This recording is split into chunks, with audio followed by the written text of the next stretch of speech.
Hey Dow, thanks again for sharing another one of your pieces. As always, I really enjoyed reading and hearing your personality. Even though I don't know you that well, I feel like I've come to know a little bit about you from collaborating in this class, but I feel like your personality really shines through every single one of your pieces.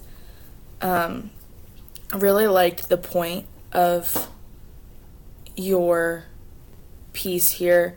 What really stuck out to me was this, where I highlighted here, if kids like school, then sooner or later they will like learning. And I feel like that's really important. And it's something that I try to incorporate with my teaching is making sure that the kids really enjoy being in my classroom, because if they're not enjoying being in the classroom, then they're not going to be enjoying what we're doing in the classroom.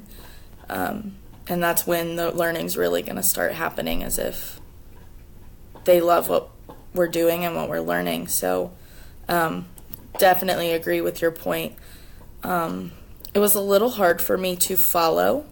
I'm going to be honest with that. Just as an argumentative piece, it was hard for me to kind of catch what your claim was until I got down to this paragraph.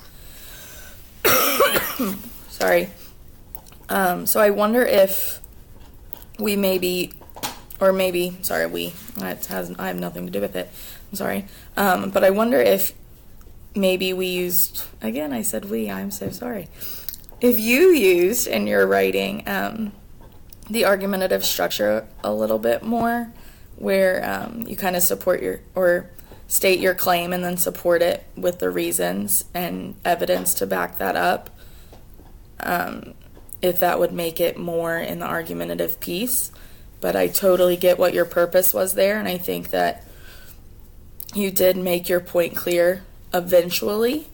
But like I said, it was a little hard for me to follow. So I wonder if having that structure in there for you would help this piece be a little bit easier to follow.